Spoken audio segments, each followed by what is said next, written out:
Hello, world. Welcome to WFHR's Rapids Report for this Friday, November 7th, 2025. I have your host, James J. Maloff here. I want to send a big thank you to our friends at Krug Septic, sponsoring the time, giving us a chance to talk to some of our favorite locals, like our good friend Scott Krug, joining us right now, Wisconsin State Assembly District 72 representative. Scott, how you doing? I am good. It's been such a busy fall. I think it's the first time we've connected since the end of summer. So, it's nice to be back on again and having some conversation. It really is. It was, really great to know that you were on the schedule, that we were going to get to catch up and everything. More on, that in a moment and stuff. But we always understand the day job comes first, Scott.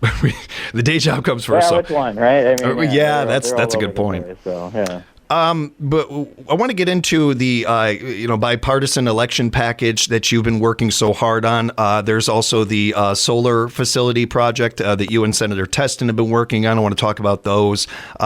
It's been a little while, so we haven't gotten to catch up on how the listening sessions went. So I want to do a little catching up with you. But before we get to some of that, Scott, like a lot of you out there, I used to babysit my little brother and sister, and they were notorious for pointing the finger at each other. Neither one of them was ever guilty of anything. Neither one of them ever did anything wrong. It was always the other one. And at a certain point, Scott, I just started sending them to their room. I wouldn't even ask which one did what wrong. I just sent them to their room. You know where I'm going with this. I can't imagine. We've been talking long enough. You know exactly where I'm going with this. Scott, when you are talking to your constituents, because you are one of those guys that we appreciate, that you go door to door, you are talking people face to face, you don't shy away from these things.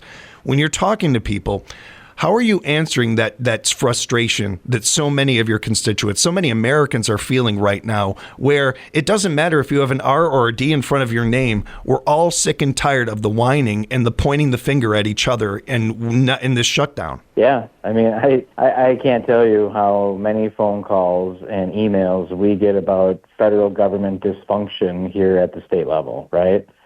And as much as I'd like to honestly say it's not my job, not my problem, it is, right? Because my constituents are the ones that have to suffer because Washington cannot get their you-know-what together, right?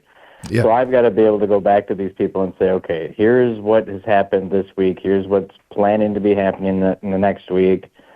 And you see all the court cases flying back and forth between Donald Trump and the courts and the Senate taking votes and both parties saying, well, I did this and they won't do that. And it's mind-numbing and it's just stupid, right? And it's played out here in Madison even this week, too. We had 2 hearings on election bills this week and had a Republican bring an election bill in front of the committee that I sit on still. And I told her, I said, this is a bad idea. And you would not believe how big the world blows up when one Republican tells another Republican something's a bad idea.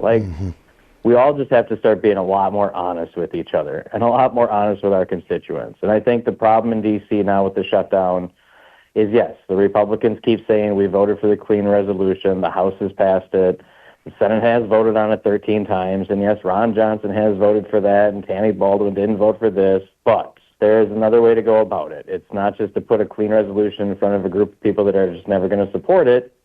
There's a way to try to find out how to get people to yes. And that is the biggest problem in politics right now, is that everybody is stuck on no. That is the default setting for most politicians, whether it's state or federal right now. They're just set on no. Nobody wants to work hard enough to get the other person to a yes. And that is the most frustrating thing that I deal with here in Madison every week. Like right now, as we're talking, it is a Friday and I'm sitting at the state capitol when usually legislators are here Tuesday, Wednesday, Thursday. Most of us are gone Monday and Friday, but I'm here. I am ready to work. I'm ready to help people get to a yes on the things they don't like right now, or to be here and have them come figure out how to get me to a yes. Like, we don't have enough conversation. We all just want clicks. We all want likes. We all want to be in the media, and it drives common sense people nuts to the point where you even saw this week where a more moderate member of the Democrat caucus in the U.S. House just said, you know what, I'm sure I could keep winning this seat, but I'm done. Like, I can't deal with this anymore. So all this is doing is chasing good people out of positions throughout government and making it worse. So it's really hard for the good common sense people to want to stick around when they see all of this, hellacious behavior towards each other. So it is sickening. It's gross. I don't pull punches with my constituents. I tell them to call both sides equally as much. Like, I wish I could cast a vote for the U.S. Senate and say, all right, we made a deal, the government's back open. And thankfully, I think today you might see that, actually. But yeah, it has been absolutely disgusting. Do you think that there were many people who are a part of this shutdown that were anxiously looking at their website, wherever they go to collect the data, wherever they go to see their budget or something, and see if they had their focus, their benefits this morning? Part of the issue that's happening here is something that we're seeing more and more in society already. This divide between the haves and the have-nots. And when you have people representing people and they can't relate to them, that's dangerous. That's incredibly difficult to deal with. And I don't know a single person that is a part of this shutdown that is experiencing anything to do with this shutdown. You know what I'm saying here. They're not suffering like we are. And if they're not suffering, what is the incentive for them to do their job? We all know it's easy to leave the blinders on. Yeah. And with that, Scott, for somebody like me and many people that I'm talking to, and I don't know what you're hearing when you're talking to constituents, but the ones that I'm talking to almost on a daily basis now, it's getting more and more to the point of, well, you know what? Get rid of them all. Let's bring in a whole new batch. Let's get rid of them all, from the president on down. Like as far as when the next election cycle comes up, you're going to see some aftermath from this. You're going to see some fallout from this one. You're going to see some people losing their jobs that shouldn't have had them in the first place. Because if you're a politician, you got one job. You answer to your constituents. That's it. The idea of a politician's opinion mattering is only getting bigger and bigger, where it's about them and not us. Yeah, you're right. There's no apologizing that I could do enough for what Washington portrays onto everybody. And it's not much different in Madison, but there are a lot of differences between the two levels where we have a lot more conversation between the parties here. We do it on the biggest of big issues. One of my closest confidants, and I think we both use each other just as much. I guess we kind of call it a parasitic relationship. But I have that with my ranking member in the elections committee. Like, we talk about everything. First of all, we talk about who we are each as people, the things that we're going through, the shared experiences we have. If enough people start doing that, and that's what we're trying to model here in Madison at least, is maybe it's not the policy that we should be trying to figure out. Maybe it's the modeling decent behavior towards each other that we've got to figure out first. So yeah, the sentiments are there, the feelings are there, the anger is there. It's not anything that anybody in central or western or northern Wisconsin is able to ignore, because we live it just as much. I've got 5 adult kids who go through the same struggles that I went through when I was in their 20s, and it hurts to watch them have to go through it. So I try to help them avoid it as much as I can. But yeah, I wish if I had that magic wand, things would sure be a heck of a lot different. Well, and one thing that I think can also be dangerous at these times is we have a tendency to lump everything together, and I am doing that in my own frustration sometimes as well. I don't want to say that everybody involved in politics is negative and we need to get rid of all of them. We're very fortunate in this area. We've got very good representation. Scott and I may not see eye to eye in everything politically, but I back him, and I appreciate the work that you do, that boots on the ground, and that staying local, that staying, listening to your constituents. I think in many ways, as long as you've been doing this, Scott, we still don't know exactly where you land politically, because I feel like you, more times than not, if not every time, are going with what your constituents feel. And I tell you, I go through those same headaches here, and I've said it maybe too publicly sometimes that it gets some people on the right pretty ticked off, but I've said it the entire time I'm here. Like, I don't care if I get my head kicked in by both sides. It doesn't matter to me. Like, and I've used this analogy with you too before. Is like, I've been married twice and I have 6 kids. Like, I'm used to getting my head kicked in. Like, there's nothing here that a politician is going to say it's going to hurt me, but I'm going to do what's right, when it's right, how it's right. And if they don't like it, then they don't have to vote for it here. But if I can come back home and say, hey, this is all the things that I've done. If you want to keep sending me back, great. If you don't want to send me back, that's great too. If there's somebody else that you think would do better, bring them forward and let's have that debate and open the conversation. And, at some point I have to figure out how to step aside, and I need people to be encouraged to want to be able to do the things that we do here in Madison, but that is getting tougher and tougher too. To help people understand that it's not all just getting your brains bashed in when you go to Walmart or being in your community and having people yell at you. I mean, those are things that, we're people too. Right. So when I get back in the community, it makes it easier for me to be able to go do my shopping, go hang out socially with people. If I've actually done my job here, it's a lot easier. Even when you're frustrated, even when things are tough, you can still have some class and treat each other with respect. And even when you don't agree with a politician, treating each other with respect goes so far, especially when kids are watching, kids are paying attention. If we want them to grow up to be good people, good citizens, even politicians themselves, we have to be able to walk both sides of this. We have to be able to do both. And speaking of doing both and both sides, a bipartisan comprehensive election package has been you've been working on with some of your colleagues, changes for the election observers, expanded rural access to early voting. This is, if it wasn't for the shutdown and some of these things, this would probably be the big topic with, election season right around the corner next year and everything, Scott. I know this is something you've been working really hard on. How has that been going and where are things now? To be brutally honest, like I usually am here, it's tough. Right? When you've got tighter majorities than you've had in previous sessions, you've got to thread the needle a little bit more, so it takes a little extra skill set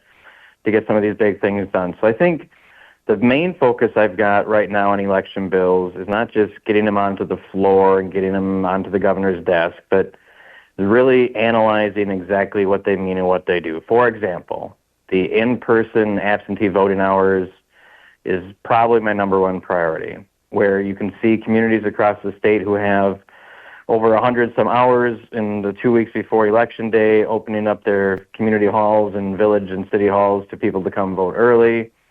But in much, or if not all, of rural Wisconsin, especially where I am in Adams, Juneau, and parts of Wood County, there are none, right? So it's not just saying, okay, we want you, municipal clerk, in a very small town in Adams County to do as many hours as Milwaukee does, because that's not realistic. So we do data-driven analysis to say, hey, if you have a population base or a voter base of less than 100 voters, we want you to do 5 or 10 hours in 2 weeks. If you have the next year, we want you to do 10 to 15 hours. If you're a regular average-sized town, city, or village, we do want you to do the 20 hours in 2 weeks, just so everybody in the state of Wisconsin has the same access to voting. Those are the things the governor has told us when he's vetoed other bills in the legislature on elections, that he does not like any bill that he perceives as limiting voting access. Point taken. I agree. So this is the one where we can say, okay, even in rural areas, Governor Evers, where probably more likely than not you'll have more Republican voters coming to vote early. I know that you're a man of your word to say, okay, you want to expand access for everybody in the state of Wisconsin. Let's find one place that we can agree on that everybody should have the same access to in-person absentee voting. Let's figure that out. So I think that's the one that we're actually going to get across the finish line, where everybody in the state will have the same access, maybe not the same amount of hours, but the same access to make our elections more uniform across the state of Wisconsin. When it comes to other work that you think needs to be done on this, where will your focus go after that? Yeah, the number 2 priority I've talked about a long time is we hear all this conjecture about non-citizen voting, right? So I have said from 2023 onward that I just want the ability for the legislature to be able to obtain data from the government agencies just to help us prove that it's not a problem, or if God forbid it may be a problem, that I actually have some data and analysis and can actually prove it is or isn't.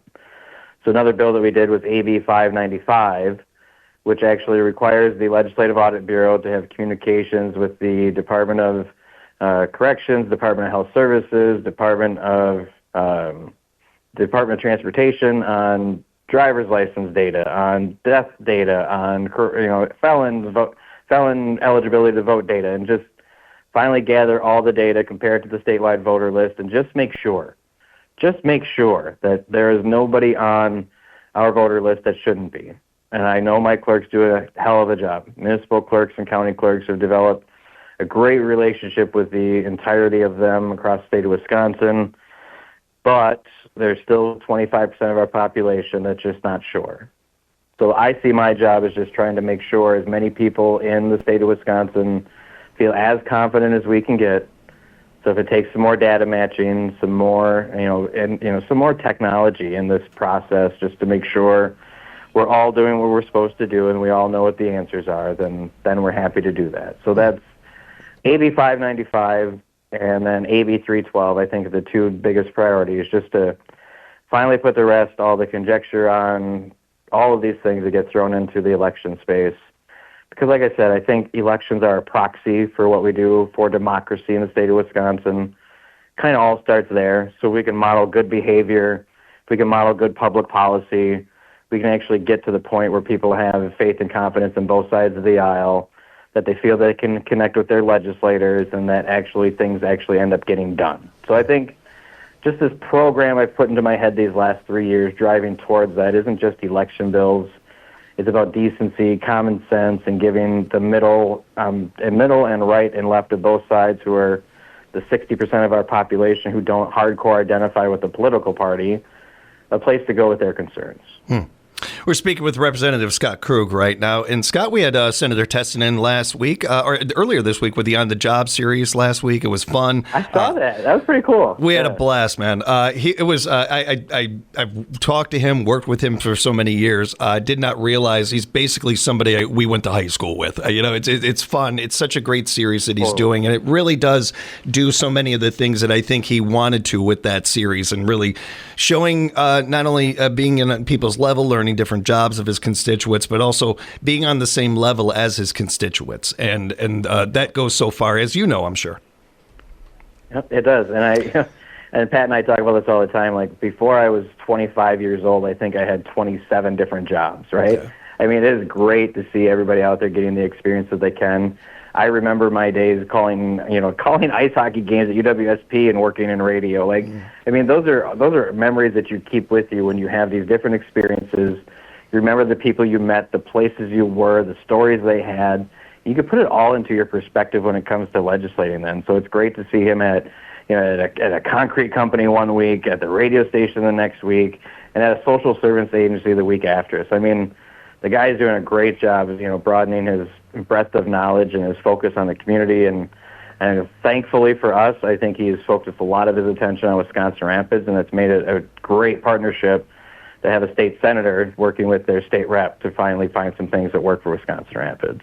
Well said. And speaking to that point, you and Senator Testin participated in a press conference introducing legislation allowing for construction and operation of community solar facilities here in Wisconsin. There was some other conversations that came up after that, and we let Senator Testin on, or not let him, but we're bringing that up with him because he wanted to, I don't like saying clear the air, but for lack of a better way to put it, he wanted to do that with it. I wanted to give you the same chance. Yeah, I mean, as we see the expansion of the need to, produce more energy in the state of Wisconsin, solar is always going to be part of that portfolio. Whether people like solar or not, it's going to be part of our communities, especially in rural Wisconsin, where we have space, we have land, we have people that have not needed it as much as they did before, i.e. paper companies who don't produce timber anymore. So we are the hot spot. But that doesn't mean that there should not be some local control, some local decision-making when it comes to siting these individual projects. I think community solar is a good balance because we probably don't see the political will in Madison to tackle that on large-scale utility projects, but we also said, you know what, if the large-scale utilities are going to be able to do whatever they want, however they want, why shouldn't a community solar program exist as well with some local control for us to say, hey, if Walmart wants to put up 5 megawatts of panels on top of their roof, why don't we let them? Mm-hmm. Why is that a problem for the large-scale utility companies when we let a farmer who uses a corner field of his 40 that he can't irrigate for extra things similar to a 5 megawatt project of solar of his own that he can put energy onto the grid? So the goal with community solar is to put more energy on the grid, open up access for everybody else to do what the large utilities do, and still give local control to local units of government to say, okay, I think that's a good idea too. We can get our constituents on board. Everybody knows what the project is. There's no more hurt feelings. It's not even about solar. It's about fairness. Mm-hmm. When it comes to the testifying you did this past week for the Committee on Transportation, you addressed the support of Assembly Bill 425. I wanted to talk about that a little bit because I think, and this hits to your other wheelhouse, Scott. There are two things that we, because of all these other conversations, I don't think we've been able to put a lot of focus in that really need it. We need more homes. We need more houses. You know this from your other industry. We have a lack of inventory when it comes to that. And transportation in this state. Those are two really important topics that I don't know that we're spending enough time on. Assembly Bill 425 looks like it does some of that. Yeah, so 424 and 425 kind of play together on how mobile homes and manufactured homes, being such a big segment of housing, and especially Adams, Juneau, and Wood County, we need to pay some attention on how these are regulated, how they're used, what the rights of renters are, how we can control costs a little bit, but also how we can move these things on our roads, right? So we worked really good with the Department of Transportation to adopt some policies that they think make some sense for licensing vehicles that can haul these across our highways.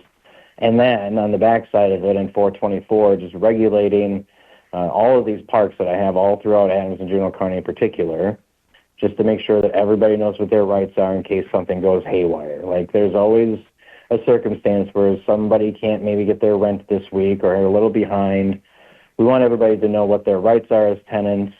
If they're not on a lease, we want them to know what their rights are as an occupant, or if they have rights as an occupant. And on the other side, we want to make sure that the landlords feel that they can continue investing in communities that allow other housing options. Because when we drive landlords away, either in single-family housing or manufactured home parks, then we lose options.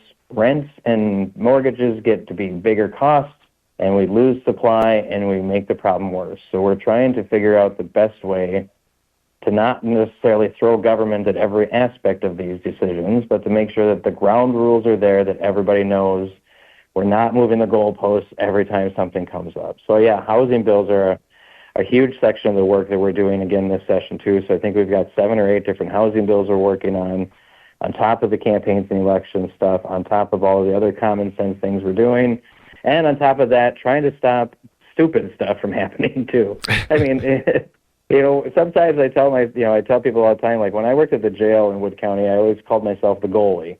Like this guy's getting out of jail, this gal's getting out of jail. My job is to make sure that they'll come back. I kind of take that skill set on here in Madison too to say, okay, I'm the goalie. Like I'm not going to let bad things happen either. There's a lot of reviewing other legislation just to make sure that we don't do the stupid stuff that we don't need to do too. And just a couple more things I had for you, Scott. I know how busy you are. Really appreciate the time. Before, we, as you mentioned earlier, we haven't gotten a chance to talk in a while. A while back, you were doing some listening sessions. I believe those wrapped up. How did that go? How did you enjoy that? Yeah, I mean, I always like doing the listening sessions. We don't get to do as many as we did pre-COVID. I mean, it's still harder to get people to turn out post-COVID to some of these things yet, but they are starting to come back. So we do get to have more one-on-one conversations with smaller crowds. We get to dig into, the other layers of the onion that aren't just necessarily the big things, where people can feel comfortable to come talk about a more personalized story or a need that they have. So just being able to be there to hear those stories, to bring them back here to see if we can affect some change. I mean, those things matter. And I've been getting a lot more people actually coming to the office too lately. I mean, with the addition of Juneau County to my district and the proximity of getting on the interstate and coming from Mauston or Necedah or Camp Douglas to Madison, I'm actually seeing more in-person visits to the office too about different things. And that's getting to be more and more of a regular thing that people feel more comfortable about doing again, is coming to talk to their legislators, whether it's back home at a listening session or coming to the office in Madison, because the door's always open here. I tell people all the time, just because I sit in this office doesn't make it mine. Like, come hang out here if you want. This is your office. Like, I'm just sitting here most of the days of the week doing stuff, but I think people need to understand that this is their building and these are the things we want them to do, is tell us what we should be doing before we do it. It's encouraging to hear and great to hear. And speaking of people stopping by, that's where I wanted to wrap up. You had a constituent, Samantha Gray, stop by your office last week. Yeah. She was part of a juvenile justice advocates group. Can you tell us about that group a little bit and how that experience went? Yeah, like I was excited, like to have somebody come and to not be nervous and just be able to approach me and me talk to her just as two people hanging out and talking about, issues that she's seeing in the community. I mean, it's awesome, right? So we always encourage that, and we try to get a picture together just to say, hey, come on, somebody else come and do it. And I think that helps a little bit. But her group is really interested in trying to, right-size the juvenile justice system and try to figure out a way that we don't incarcerate juveniles as adults as much, that we can give them a chance to grow mentally and physically as a juvenile, but still in a correction setting where they can get, programming and the thought and concern and counseling and get back on track instead of just throwing away people and locking them up forever. So, I mean, it has been an issue that's been, very deep for me for a long time. Like I said, having served in the Juneau County Sheriff's Department, working at the Wood County Jail as a discharge planner, running the drug court. I mean, I used to see those things more and more, and it's nice to still having some exposure to it, but to see the same people going through the same thing all the time, I mean, that there's more that we can do for them individually instead of just lump sum, just throwing them away and locking them up. Right on. And always appreciate that perspective, Scott. And always appreciate the time, man. It's always good talking with you. We'll catch up next month a little bit more. We'll have some time to talk a little sports before we wrap up as well. Well, just to leave you with one final thing is I hate the Los Angeles Dodgers. Let's get that out there. Get that out. You are not alone on that one. I think you got to. That might be a great campaign slogan. It might just actually be the perfect campaign slogan. It was. So I did. Okay, real quick. I'll tell you a real quick story. Is I called bingo for Rissa the other night at the Riders. I always go out and do a bingo night for them every so often, and we got to the big end game. It was the big blackout game, big prize at the end. And halfway through the game, I said, hey, by the way, are there any LA Dodger fans here? And nobody raised their hand. I said, good, because I wasn't going to let you win the last game if you were. So that's how serious it is. So that's awesome. That's fantastic. Scott, if people have follow-up questions, they'd like to reach out to you. What's the best way to do that? Yeah, I mean, text or phone call or even a Facebook message. The number is 715-323-3293. May not get a return phone call right away, but if you shoot me a message either on social media somewhere or a text, at least I see it right away. Like I said, it's a very busy time of year right now until probably just right after Thanksgiving, so doing our best to stay as caught up as we can. Appreciate the time, Scott. Safe travels out there. We'll talk again real soon. Yeah, you bet, man. Take care. You too. And appreciate all of you joining us again for another edition of WFHR's Rapids Report.